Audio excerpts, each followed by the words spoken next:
صبح و شام ہم معاشرے کے اندر لوگوں کو گفتگو کرتے دیکھتے ہیں،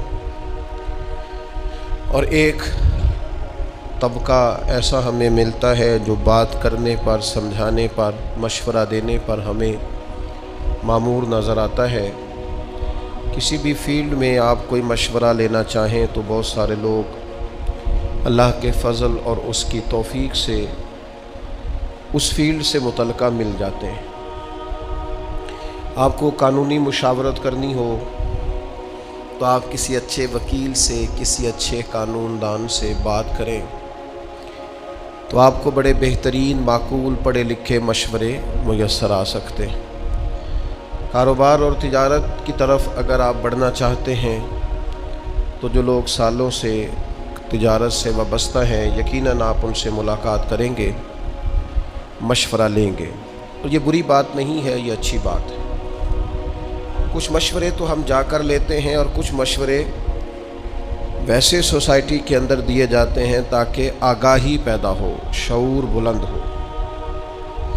مختلف بیماریاں جب معاشرے کے اندر جڑ پکڑتی ہیں تو سنجیدہ حکومتیں ان کے حوالے سے آگاہی مہم چلاتی ہیں، لوگوں کو شعور دیتی ہیں کہ یہ چیزیں اس بیماری کا سبب بن رہی ہیں، آپ اس طرح سے اس سے بچ سکتے ہیں، فلاں احتیاط کر لینی چاہیے، فلاں چیزیں کم استعمال کی جائیں، فلاں زیادہ استعمال کی جائیں۔ اچھے طریقے سے قوم کو اویئرنس دی جاتی ہے، آگاہی دی جاتی ہے تاکہ لوگ بیماری آنے سے قبل ہی اس کے برے اثرات سے بچ سکیں۔ لیکن یہ ساری باتیں قابل تحسین اور قابل تعریف ہونے کے ساتھ ساتھ ایک بہت بڑا مسئلہ اور بہت بڑا اس وقت المیہ یہ بنتا جا رہا ہے کہ باقی ساری چیزوں کے لیے تو شعور دینا، آگاہی دینا بڑی تیزی سے پھیل رہا ہے، لیکن لوگوں کو دین کی آگاہی دینا، اخلاقیات کا سبق دینا، انہیں گناہوں کے نقصانات سے آگاہ کرنا، انہیں یہ بتانا کہ اگر اخلاقی اقدار کسی قوم کی بگڑ جائیں تو پھر اس پر کتنا نقصان مرتب ہوتا ہے اور وہ قومیں کتنی خسارے میں چلی جاتی ہیں اگر وہ اپنے اخلاقی معیار کو توڑ دیتی۔ یہ ہماری سوسائٹی میں آہستہ آہستہ کم ہوتا جا رہا ہے۔ اس کی سب سے بڑی وجہ تو مادہ پرستی ہے۔ لوگ سمجھتے ہیں کہ میں اگر کسی کو بھلائی کی دعوت دوں گا تو یقیناً اسے پھر کسی برائی سے بھی روکوں گا، تو اس طرح ہو سکتا ہے سامنے والا میرا مخالف ہو جائے، تو مجھے کیا لگے، میں اس مشکل میں کیوں پڑوں۔ تو لوگ امر بالمعروف و نہی عن المنکر کے بڑے فریضے سے محروم رہ جاتے ہیں اور کوشش نہیں کرتے سمجھانے کی۔ یاد رکھیے، کئی دفعہ بہت سارے لوگ ایسے ہوتے ہیں جو سمجھدار بھی ہوتے ہیں، معاملہ فہم بھی ہوتے ہیں، مدبر بھی ہوتے ہیں، اللہ تبارک و تعالیٰ نے انہیں بصیرت کی روشنی بھی دی ہوتی ہے، لیکن بعض چیزوں کی طرف ان کی توجہ نہیں ہوتی۔ عدم توجہی کی وجہ سے بعض چیزیں خراب ہو رہی ہوتی ہیں۔ وہ سمجھدار لوگ ہوتے ہیں، جب کوئی انہیں سمجھاتا ہے، قائل کرتا ہے، پیغام دیتا ہے، تو یہ ضروری نہیں ہے کہ آپ یہی سمجھیں کہ یہ میرا استاد بن گیا ہے، یوں کیوں نہیں سمجھ لیتے کہ میری توجہ کرا رہا ہے۔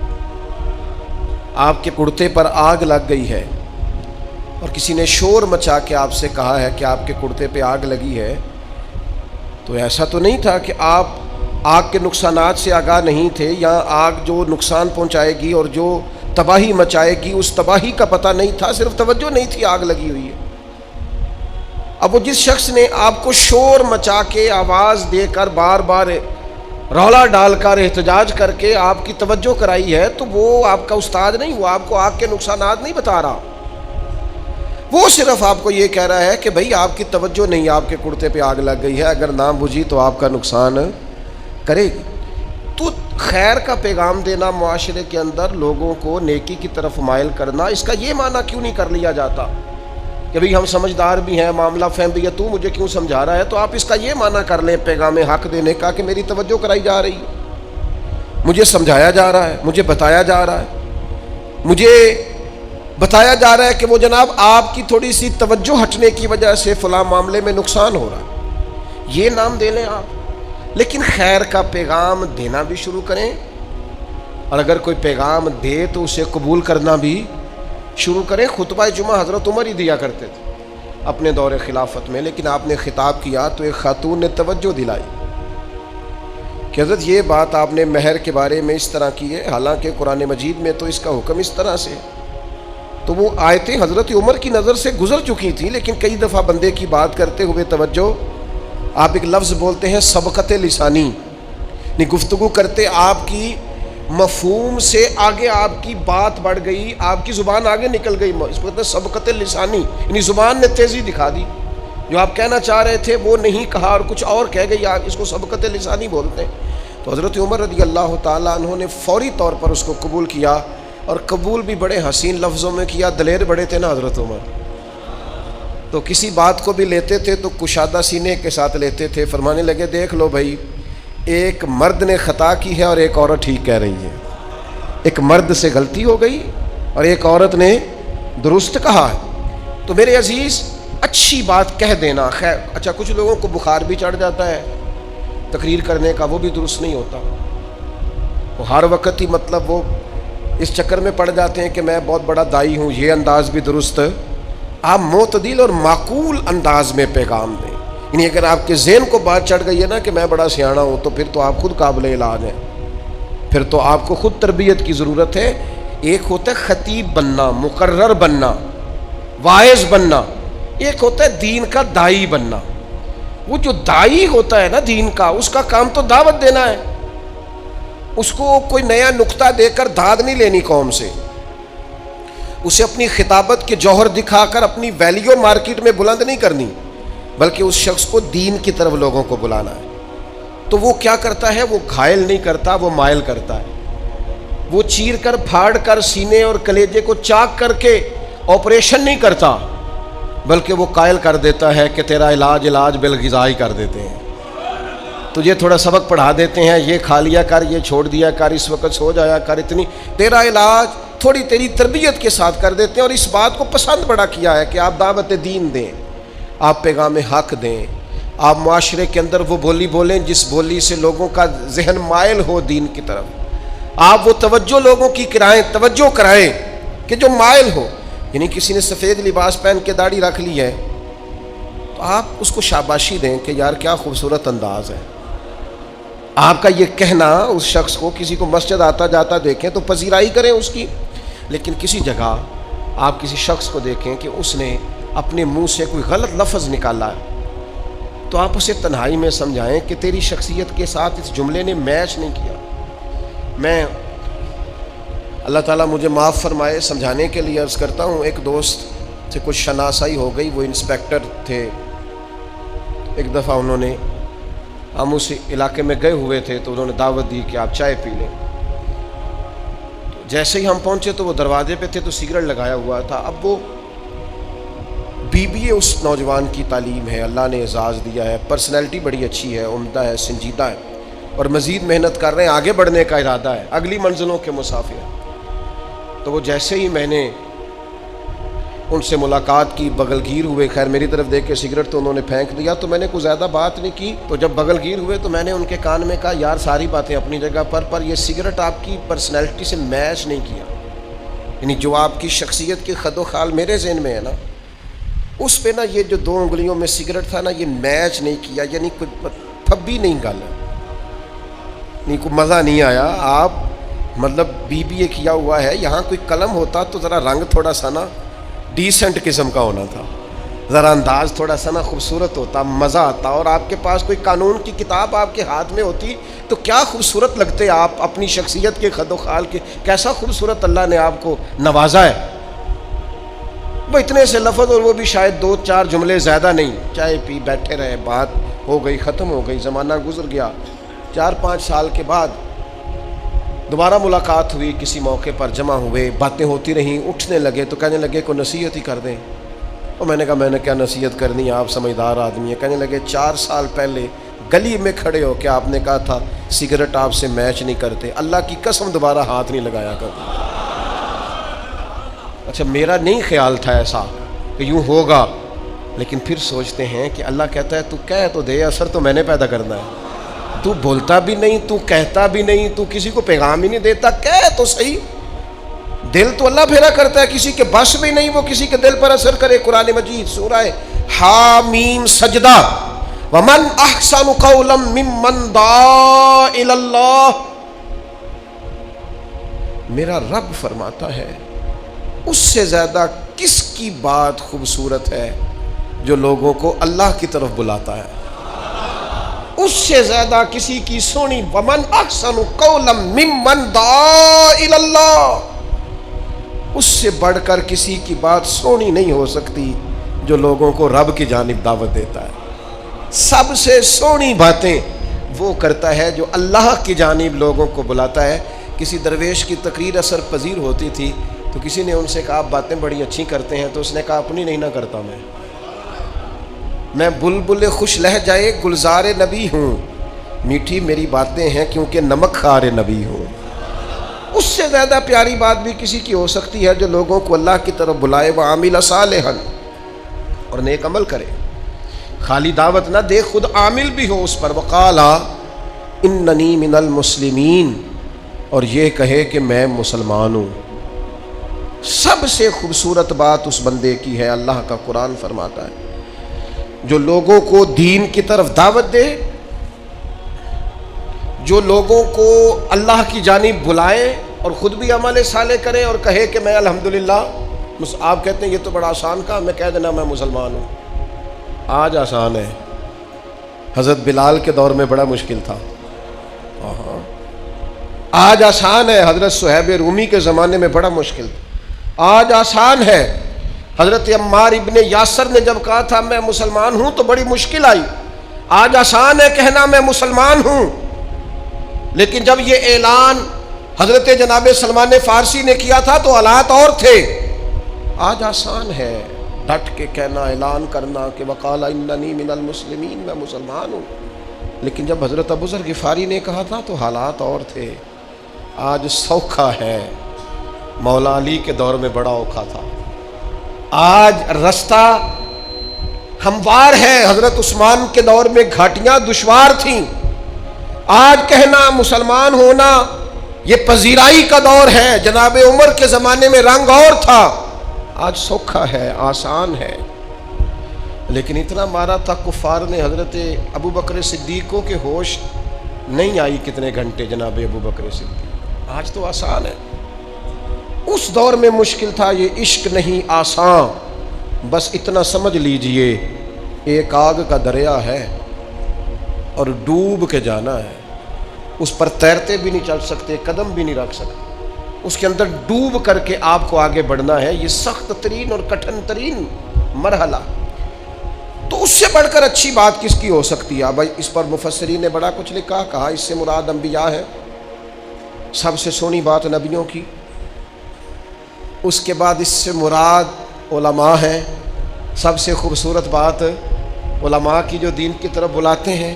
پھر اس سے مراد مجاہدین ہے، سب سے سونی بات مجاہدین کی، جو کہتے ہیں کہ آ جاؤ دین کی طرف، نہیں تو پھر جہاد تو ہوگا اعلاء کلمت الحق کے لیے۔ اور سیدہ عائشہ صدیقہ رضی اللہ تعالیٰ عنہ فرماتی ہیں یہ جو آیت ہے نا وَمَنْ أَحْسَنُ قَوْلًا مِّمَّنْ دَعَا إِلَى اللَّهِ، سیدہ عائشہ فرماتی ہیں اس سے مراد وہ لوگ ہیں جو اذانیں پڑھتے ہیں۔ اللہ کہتا ہے سب سے سونی دعوت اس بندے کی ہے جو اذان پڑھتا ہے، جو کہتا ہے حی علی الصلاۃ حی علی الفلاح۔ سب سے خوبصورت یہ لوگ خیر کا پیغام دیں، اپنے انداز سے، اپنے لہجے سے، اپنے شب و روز سے پیغام خیر دیں۔ دیکھو آپ کے ذمے کہہ دینا ہے، اللہ تبارک و تعالیٰ اس میں اثر پیدا کر دے گا۔ دوستوں کی محفل میں، دوستوں کی مجلس میں، اپنوں بیگانوں کی میٹنگز میں خیر کی بات کہیں، اپنے لب و لہجے سے۔ ہمارے ہاں یہ ہوتا ہے لوگ مفاد کی بات کرتے ہیں، دین کی بات نہیں کرتے، اپنی ذات کی بات کرتے ہیں، خیر کی بات نہیں کرتے۔ یہ دیکھتے ہیں کہ میرا بھلا، میرے شعبے کا، میرے مال کا کس بات میں نفع ہے وہ بات کرتے ہیں، خیر کی بات نہیں کرتے۔ یاد رکھیے گا خیر کی بات کرنا، اچھائی کا درس دینا۔ نبی پاک صلی اللہ تعالیٰ علیہ وسلم نے صحابہ کرام علیہم رضوان کو نہ رستوں میں بیٹھنے سے منع فرمایا، اور فرمایا اگر بڑا ضروری ہو نا رستوں میں بیٹھنا تو پھر رستوں کا حق بھی ادا کیا کرو۔ یا رسول اللہ صلی اللہ تعالیٰ علیہ وسلم رستوں کا حق کیا ہے؟ تو محبوب فرمانے لگے رستوں کا حق پہلا یہ ہے کہ نظریں نیچی رکھو، دوسرا یہ ہے کہ اگر کوئی تکلیف دہ چیز رستے میں پڑی ہو تو اسے ہٹا دو، تیسرا حق یہ ہے کہ کوئی بندہ کے سلام لے رستے میں تو اس کا جواب دو، اور چوتھا حق یہ ہے کہ نیکی کا حکم دو اور برائی سے منع کرو۔ تم لوگوں کو خیر کا، اگر رستے میں بیٹھے ہو تو پھر تم اس کا حق ادا کرو، پھر آنے جانے والوں کو دین کی بات بتاؤ، پھر ملنے والوں سے پیغام دین دو، پھر تمہاری طبیعت اس طرح کی ہو کہ تم قائل کر سکو، تھوڑی تھوڑی لوگوں کی توجہ کراؤ، کہو یار یہ انداز ٹھیک نہیں، یہ لہجہ ٹھیک نہیں، یہ تیرا چلنا ٹھیک نہیں، تیرا اس طرح سے رستے میں موٹر سائیکل کھڑی کر کے اور رستے کو بند کر کے چلے جانا یہ ٹھیک نہیں ہے، یہ تیرا انداز گفتگو کا، اونچی آواز میں بولنے کا، یہاں ارد گرد بہنیں بیٹیاں بھی بستی ہیں، یہ تیرا طرز ٹھیک نہایت اچھائی کے ساتھ، نہایت خلوص کے ساتھ، نہایت محبت کے ساتھ، قائل کرنے کے انداز میں، سمجھانے کے انداز میں، تعلیم کے انداز میں لوگوں کو تھوڑی توجہ دلائی جائے۔ رستوں میں اگر بیٹھنا ضروری ہو، ہمارے ہاں کیا ہوتا ہے، اب تو خیر وہ رواج نہیں، کبھی دیہاتوں میں لوگ رستوں میں بیٹھتے تھے تو آنے جانے والے کو تبلیغ تو نہیں کرتے تھے، البتہ آنے جانے والے پہ تبصرہ ضرور کرتے تھے، اس پر گفتگو ضرور کرتے تھے، اس کی کمزوریوں کو بھی معاذ اللہ ڈسکس کر لیتے تھے، حالانکہ حق یہ ہے کہ آنے جانے والے کو دین کی تبلیغ کی جائے۔ دوسری روایت سنیے، یہ بھی بخاری میں موجود ہے، نبی پاک صلی اللہ تعالیٰ علیہ وسلم نے فرمایا انسان کی جو آزمائش ہے وہ اس کے اہل و عیال میں ہے، اس کے مال میں ہے اور اس کے پڑوسیوں میں ہے، یہ تین چیزیں اس کی آزمائش ہے۔ اس کے مال کے بارے میں بھی قیامت میں سوال ہوگا، کہاں سے کمایا، کہاں خرچ کیا، اولاد کی تربیت کیسی کی، بہت بڑی آزمائش ہے، صبح قیامت اس کے لیے سوال ہوگا۔ بالکل جو لوگ پڑوس میں رہتے ہیں جن کو ہم سایہ کہتے ہیں، ہم اس کا کیا مطلب ہوتا ہے؟ ایک سائے میں رہنے والے، یہ کون ہے؟ یہ میرا، ہم دونوں ایک سائے میں رہتے ہیں، تو ہمسایوں کے بارے میں قیامت میں یہ تھوڑا سا الگ الگ لکھ کے دیکھیے گا کبھی اپنے کاغذ قلم سے، ہم الگ لکھے اور سایہ، اس کا معنی کیا بنتا ہے؟ اکٹھے سائے میں رہنے والے۔ اچھا دور دوستی ہوگی، ہمسائے سے اختلاف ہوگا، تو نبی پاک علیہ السلام نے فرمایا تین چیزوں میں آزمائش ہے، مال میں، اولاد میں اور ہمسائے میں۔ پھر خود ہی کریم نے مہربانی فرمائی، فرمایا تمہیں بتاؤں ازالہ کیسے ہو سکتا ہے، اس آزمائش سے نکلا کیسے جا سکتا ہے، اس آزمائش سے بری و ذمہ ہونے کا طریقہ کیا ہے؟ تو حضور علیہ السلام فرمانے لگے اس کا ازالہ نماز ہے، اس کا ازالہ خیرات و صدقات ہے، اور فرمایا اس کا ازالہ یہ ہے کہ اچھی بات کا حکم دو اور بری بات سے منع کرو۔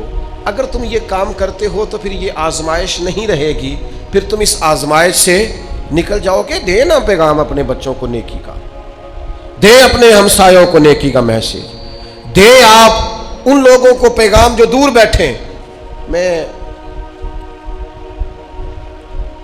بڑی دیر سے اس بات پر غور کرتا ہوں کہ ہماری تبلیغ بہت ساری جگہوں پہ پہنچی نہیں، ہم نے بہت ساری جگہوں پہ پیغام دین دیا، ڈھیر سارے لوگ ہیں جن تک پیغام نہیں پہنچ سکا۔ ہمارا دعویٰ ہوتا او اتنا بڑا جلسہ ہوا، تو یہ تو روٹین میں محفلوں میں آنے والے لوگ ہیں، انقلاب کیا آیا؟ دعویٰ ہوتا ہے ہمارا کہ جناب کمال ہو گئی، وہ دیکھو کہاں تک بڑے بڑے ادارے قائم ہو گئے، ہمارا دعویٰ ہوتا ہے۔ پر سوال یہ ہے کہ ابھی تو لاکھوں کروڑوں لوگ ایسے ہیں جن تک دین کا پیغام پہنچا ہی نہیں۔ آپ دیکھ لیں ڈھیر ساری فیملیز ہیں جو پوش علاقوں میں شفٹ ہو گئی ہیں، ان کے بچوں کا کتنا آنا جانا ہے مسجدوں میں، غور کر کے دیکھ لیں۔ اب یہ تنقید کرنا، مجھے ایک صاحب کہنے لگے کہ ایک پوش ایریے میں نے قربانی کا منظر یہ دیکھا ہے کہ وہ جانور گھر نہیں لاتے، وہ سمجھتے ہیں کہ یہ کہاں رکھیں گے، کیا کریں گے، اور قربانی بھی کرنی ہے۔ تو صاحب کہنے لگے کہ گوشت تو ہم نے ویسے ہی ہفتہ وار لگوایا ہوا ہے، کسائی دے جاتا ہے، تو ہم نے یہ کیا ہے کہ اپنے ملازموں کو پیسے دے دیے، یہ پیسے لے لو ہماری طرف سے، بکرا خریدنا اور اپنے گاؤں میں ذبح کر لینا، ہماری قربانی ہو جائے گی۔ میں ان کے عمل سے اختلاف نہیں کرتا، اچھی نیت سے انہوں نے یہ کام کیا ہوگا، لیکن اب جب آپ اتنے بڑے ایریے میں چلے جاتے ہیں تو بعض اوقات دین کی بنیادوں پر اس خوبصورتی سے عمل کرنا، اس حسن کے ساتھ عمل کرنا وہ قائم، ورنہ ہم نے ایسے لوگوں کو بھی دیکھا گاؤں چھوڑ کے شہروں میں چلے گئے لیکن عیدیں پڑھنے اپنے دیہاتوں میں آتے ہیں، وہ کہتے ہیں جو لطف اپنے گاؤں میں ہے نا نماز عید ادا کرنے کا، اپنوں کے بیچ وہ کہیں اور ہے۔ تو ان لوگوں تک پیغام تو پہنچانا ہے نا، جو ملک سے باہر شفٹ ہو گئے، پیغام دین تو انہیں بھی دینا ہے۔ جو ابھی مسلمان نہیں ہوئے، دین کا پیغام انہیں بھی، کتنا بڑا فریضہ ہے تبلیغ کرنا، کتنا اہم کام ہے لوگوں کو دعوت خیر دینا، اور یہاں لوگ اس اہم کام سے غافل ہیں۔ اب جو تقریریں ہمارے ہاں ہوتی ہیں نا، جو کانوں کی لذت کے لیے خطاب ہم سنتے ہیں، وہ تو داد امداد کے مسئلے ہیں میرے بھائی، وہ تو ہو مجھے مزہ نہیں آیا اونچا سبحان اللہ کہو گے تو بات چلے گی، تو میں نقطہ دینے لگا ہوں، تو میں کئی دفعہ تو اسٹیج پہ بیٹھے ہوتے ہیں تو ڈر آتا ہے، نقیب محفل گھوم کے ادھر چلا جاتا ہے، پھر گھوم کے ادھر آ جاتا ہے، کیوں ہونے لگا کہ ذرا تگڑے ہو جو میں جملہ دینے لگا، تو مطلب وہ میرے جیسا دیسی آدمی تو سمجھتا ہے پتہ نہیں جملہ دینے لگا ہے کہ بم چلانے لگا ہے۔ بھئی جو بات کرنی ہے تو کر دے، مہربانی کر، جملہ دے۔ جملہ کیا ہوتا ہے؟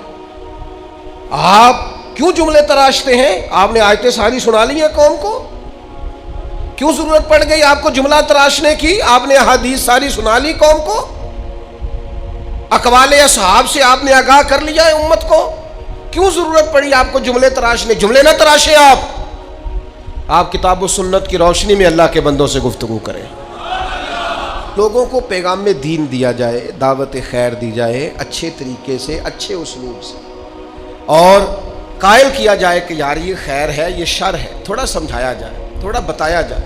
کتنے بڑے پوسٹر لگتے ہیں ڈینگی سے بچاؤ کے لیے، ملیریا سے بچاؤ کے لیے، فلاں فلاں۔ او میرے بھائی تھوڑا سا تو آپ کو کام کرنا چاہیے گناہوں کی بیماری سے بچاؤ کے لیے۔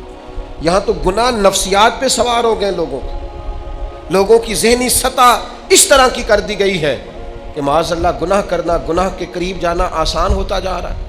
اپنے قوم کا اخلاقی دیوالیہ نکال رہے لوگ، تو کچھ تھوڑی خیر کی جائے۔ آپ انداز دیکھیے رسول پاک صلی اللہ تعالی علیہ وسلم کے سمجھانے کا۔ میں کبھی کبھی سوچتا ہوں کہ جتنے لوگ نفسیات پہ ریسرچ کرتے ہیں وہ سارے کبھی چھوڑ جائیں نا، اور صرف مدینے والے محبوب کی حدیثیں پڑھیں۔ اتنی ذہنی نفسیات کے قریب بات ہے کہ انسان کو نہ کسی فلسفے میں الجھنا پڑتا ہے، نہ اسے معنی کی عمیق گہرائیوں میں اترنا پڑتا ہے، نہ اسے جملے توڑ کے دوبارہ جوڑنے پڑتے ہیں، نہ اسے سیاق و سباب کی زیادہ آزمائش سے واسطہ پڑتا ہے۔ سیدھی سیدھی بات، اور سیدھی سیدھی جا کے ٹکراتی نہیں، چھوتی نہیں، غلام کے دل میں بیٹھ ہی جاتی ہے، ایسے جیسے جگہ لے لی ہے، اور ایسے جیسے پہلے سے گنجائش بنی ہوئی تھی محبوب کی بات کے لیے، وہ سیدھی جگہ پکڑتی ہے۔ حضرت ابو ذر رضی اللہ تعالیٰ عنہ بیان کرتے ہیں کہ کچھ غرباء نے آ کے عرض کیا، ضعیف کمزور مالی طور پر کمزور لوگوں نے کہ یا رسول اللہ صلی اللہ تعالیٰ علیہ وسلم، امیر لوگ تو ثواب سارا لوٹ کے لے گئے، یا رسول اللہ صلی اللہ تعالیٰ علیہ وسلم نماز تو ہم بھی ان کی طرح پڑھتے ہیں، روزہ رکھتے ہیں، پر وہ اپنے زائد مال سے صدقہ کر کے ہم سے آگے گزر جاتے، تو وہ تو آگے گزر گئے۔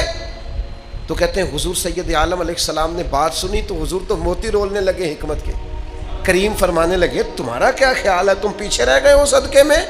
حضور فرمانے لگے تمہارے لیے بھی صدقہ ہے، ہر چیز صدقہ ہے۔ یا رسول اللہ کیا کیا؟ فرمایا تسبیح پڑھنا بھی صدقہ، تکبیر کہنا بھی صدقہ، تعریف کرنا بھی، کیا مطلب؟ سبحان اللہ کہنا بھی صدقہ، اللہ اکبر کہنا بھی صدقہ، لا الہ الا اللہ پڑھنا بھی صدقہ، الحمدللہ کہنا بھی صدقہ۔ اور حضور فرمانے لگے نیکی کا پیغام دینا بھی صدقہ، گناہ سے منع کرنا بھی صدقہ۔ تو لو نہ ہر وقت لوگوں کو پیغام دین دو، تھوڑا سا نا کسی کام کے لیے بھی انسان کو نا تھوڑی مشقت کرنی پڑتی ہے، کوئی بھی دنیا کا آپ کام۔ یہ واعظ و نصیحت ہے، ممبر پر بیٹھنا ہے، بہت سارے لوگوں سے کہتے ہیں آپ بات کریں، کہتے ہیں جھجک بڑی آتی ہے، تو میں کہتا ہوں ٹھیک بھی ہو جائے گی وقت کے ساتھ، آہستہ آہستہ جھجک بھی اتر جائے گی۔ آپ لوگوں کو تھوڑا تھوڑا توجہ تو دلائیں، تھوڑا قائل تو کریں، تھوڑی طبیعت تو لوگوں کی مائل کریں۔ کہہ دیتے ہیں کئی دوست، اور وہ جو کہتے ہیں وہ حق پر ہوتے ہیں، یہ آپ نے اس نوجوان سے تکبیر کہلا دیا، ایک تو اس نے پینٹ پہنی ہوئی ہے، اوپر سے داڑھی چھوٹی ہے، اور اوپر سے سر بھی اس کا ننگا ہے، تو اس سے آپ نے اقامت کہلوا لی، یہ بڑا غلط کیا۔ تو میں کہتا ہوں اسے شروع تو کرنے دو، آنے تو دو نا، تدریجاً ساری چیزیں ٹھیک۔ نبی پاک علیہ السلام تدریجاً دین بتانے کا حکم دیتے تھے، تدریج مشکل لفظ ہے حدیث پاک سناؤں گا تو آپ کو آسان لگے گا، تدریج کے ساتھ، یکدم نہیں، تدریج سے۔ نبی پاک علیہ السلام نے صحابہ کو بھیجا، فرمایا جب تم جاؤ گے نا پیغام دین دینے غیر مسلموں کے پاس، تو سب سے پہلے صرف انہیں توحید کی بات کرنا، انہیں کہنا اللہ پر ایمان لائیں، رسول اللہ پر ایمان لائیں صلی اللہ علیہ۔ فرمایا جب وہ یہ مان لینا تو پھر انہیں کہنا نماز پڑھو۔ کوئی نہیں سمجھ آئی آپ کو؟ نماز فرض ہے نا دین میں، لیکن جاتے ہی نماز کی بات نہ کرنا، پہلے کہنا کلمہ پڑھیں، مسلمان ہو جائے تو آپ کہنا نماز پڑھیں، اور فرمایا جب نماز کی عادی ہو جائیں تو پھر زکوٰۃ کی بات کرنا، اور فرمایا جب وہ زکوٰۃ دینے لگے اور تمہیں کہیں کہ یہ مال ہے، بکریوں میں اور اونٹوں میں اور جانوروں میں اکثر زکوٰۃ لی جاتی تھی، تو حضور فرمانے لگے زکوٰۃ لینے جانا تو ان کا عمدہ مال نہ نکال کے لے آنا، حالانکہ بہترین مال خرچ کرنے کا حکم ہے نا۔ اس تدریج میں مرتب کر کے آہستہ آہستہ لوگوں تک دین پہنچانا۔ فرمایا بہت شاندار، ان کی بکریاں جانور نہ لے آنا، تم مکس مال لے آنا، اور انہیں کہنا کہ یہ وہ ہے جو ہم امیروں سے لے کے غریبوں کو دیں گے، اور حضور فرمانے لگے یہ خیال رکھنا کہ کہیں ان کا کوئی حق نہ ضائع ہو جائے، خیال کر۔ ایک تدریج کے ساتھ، ایک حکمت کے ساتھ، ایک دانائی کے ساتھ لوگوں کو حضرت طفیل بن عمر دوسی رضی اللہ تعالیٰ عنہ، قبیلہ دوس کے ایک معزز آدمی تھے، انہوں نے کلمہ پڑھا، عرض کی حضور میری کوئی ڈیوٹی؟ فرمایا تم نے اپنے ہی قبیلے کو دعوت دین دینی ہے۔ وہ تشریف لے گئے، کچھ دنوں کے بعد بڑے غصے میں آیا، کہا یا رسول اللہ میں نے بڑی کوشش کیا، وہ نہیں مانتے، ایک بندہ بھی بات ماننے کو، آپ کریں دعا وہ سارے تباہ ہو جائیں۔ رسول پاک علیہ الصلوۃ والسلام کو اللہ تعالیٰ نے وہ بردباری دی تھی کہ کئی دفعہ نا جب حضور اس طرح مسکراتے ہیں، اور ہم کتابوں میں پڑھتے ہیں نا کہ نبی کریم تسلی دہی، پیار کیا اور پھر حضور مسکرائے، تو دل کرتا ہے اس مسکراہٹ پر بندہ جان قربان کر دے، محبوب زیر لب مسکرائے، اور حضور نے فرمایا چلو ٹھیک ہے، اگر تمہیں ناراض کیا تو کر دیتے ہیں دعا ان کے لیے۔ تو کریم نے ہاتھ اٹھا کے دعا کی، کہا اے اللہ طفیل بن عمر کے قبیلے والوں کو ہدایت عطا فرما دے، مہربانی کر ہدایت دے دے۔ حضور نے دعا دی، اور پھر فرمایا آپ نہ واپس جائیں، پھر سے تبلیغ کریں، انہیں پیغام دیں، اور ساتھ رسول کریم نے فرمایا بات ان کے ساتھ نرمی سے کرنا، بات ان کے ساتھ لہجہ نرم رکھنا۔ حضرت طفیل بن عمر کہتے ہیں میں واپس آ گیا اپنے قبیلے کے پاس، میں نے انہیں دعوت دی دوبارہ سے، اب تو کمال ہی ہوگا، میں جدھر جدھر جاتا مجھے اللہ خیر ہی عطا فرماتا۔ 7 ہجری میں حضرت طفیل بن عمر واپس آئے، اور 70 بندے ساتھ تھے، اور 70 قبیلوں 70 خاندانوں کے لوگ تھے۔ اللہ نے اتنے گھروں کو کلمہ پڑھنے کی توفیق عطا فرمائی۔ ہمارے ہاں نا کچھ لوگوں کو اگر دعوت دین دینی پڑے تو ان کا لہجہ اتنا سخت ہوتا ہے کہ بلیڈ اتنے زخم نہیں کرتا، ان کے اگر کوئی بندہ قابو آ گیا نا مطلب، تو پھر تو وہ دعوت دین دینے کے نام پر نا اس طرح کا لہجہ اختیار کرتے ہیں جیسے مطلب اللہ خیر کرے سب سے بڑی ولی اللہ اس وقت یہی ہے، آپ دعوت دیں اور لہجہ۔ ہارون رشید کسی مولانا صاحب کے پیچھے جمعہ پڑھنے چڑھے گئے، ان کو بھی احقاق حق یاد آ گیا بادشاہ دے کے، جو ہو سکتی تھی کی ہارون رشید کے ساتھ، حد کر دی، گردن جھکائے بیٹھا رہا بیچارہ، کیا کر سکتا تھا۔ جمعہ ختم ہوا تو کہنے لگا مولانا ایک سوال پوچھنا تھا، میں زیادہ برا ہوں کہ فرعون زیادہ برا تھا؟ تو مولانا کہنے لگے نہیں برا تو فرعون ہی تھا۔ تو کہا اللہ نے تو قرآن پاک میں حضرت موسیٰ علیہ السلام سے کہا تھا فرعون کے پاس جانا تو ذرا نرمی سے بات کرنا، تو آپ نے تو میرے سے اتنی سختی کی کہ میں پریشان ہو گیا تھا، کہیں فرعون سے آگے تھوڑی نکل گیا میں۔ تو مولانا کہنے لگے نہیں وہ بس وہ بات کرتے ہو گئی، تو فرمانے لگے چلے تھوڑا ہاتھ ہولا کر لے، میں اتنا برا تو نہیں جتنے فرعون اور نمرود تھے، تھوڑی مہربانی کریں، تھوڑی سی نرمی کا حقدار میں بھی ہوں، میرے ساتھ بھی تھوڑا سا آپ پیار کر لیں۔ لیکن وہ چونکہ مائع کا ہاتھ میں ہوتا ہے، اور مقصود یہ ہوتا ہے کہ تھوڑا سا نا زور لگانا چاہیے، تھوڑی شدت ہونی چاہیے، اور بعض لوگ جو بات بالکل بھی نرم کرنے والی ہوتی اسے بھی اتنے جوش سے کرتے ہیں کہ بندہ پریشان ہو جاتا ہے کہ اس جملے پہ اتنا زور لگانے کی کیا ضرورت، آپ یہ بات آہستہ بھی کر لیتے تو بڑی آسانی سے سمجھ میں آ سکتی تھی۔ دانائی کے ساتھ پیغام دین دیں، ضرور اپنے ساتھ والے کو پیغام دیں۔ یار یہ بڑی تکلیف دہ بات نہیں کہ آپ کسی کو سمجھا رہے ہیں اور اسے کہہ رہے ہیں تیری 40 سال عمر ہوگی تینوں نماز پڑھنی نہیں آئی، تو پھر جس 80 اور 90 سال کے بندے کو نبی پاک دین کا پیغام دے رہے تو اسے کہہ دینا چاہیے تھا کہ 90 سال ہو گئے تجھے آج تک عقل ہی نہیں آئی. کہا جا سکتا ہے معاذ اللہ. کیا بات کرتے ہیں آپ. یہ تو یار جو ہمارا گاہک بن کے دکان پہ آ جائے اس کے ساتھ تو کڑوے نہیں بولتے کہ دکانداری خراب نہ ہو جائے. تو جو دین سیکھنا ہے اس کے ساتھ کڑوے بولتے ہو تاکہ اخلاقی اقدار کا جنازہ نکل جائے. اس لیے ایک تو کوشش کریں لوگوں کو پیغام حق دینے، اور دوسرا پھر اس کا جو خوبصورت ترین اسلوب ہے، بہترین پیرایا، اس خوبصورت پیرائے کے اندر لوگوں کو دعوت دین دیں. یہ نہایت ضروری کام ہے، نہایت اہم مسئلہ ہے. اپنی اپنی جگہ مبلغ بن جائیں اور کوشش کریں کہ لوگوں کو بڑے دھیمے، اور کسی کو بھی کسی کے سامنے نصیحت نہیں کرنی. حضور نے فرمایا جس نے لوگوں کو بھائیوں کے بیچ نصیحت کی اس نے اسے ذلیل کیا ہے. اکیلے میں نصیحت کریں، تنہائی میں سمجھائیں، اور اس میں بھی عاجزانہ لہجہ اختیار کریں. کسی شخص کے ساتھ دینی ماحول کے اندر اپنے لہجے میں کڑواہٹ پیدا کرنا یہ درست نہیں ہے. اللہ تعالیٰ امت میں ایسے مبلغ پیدا کرے کہ وہ دین کی دعوت اتنے خیر کے ساتھ دیں کہ پھر سے ایک دفعہ دین کی روشنی چار دانگے عالم میں پوری آب و تاب سے نظر آئے.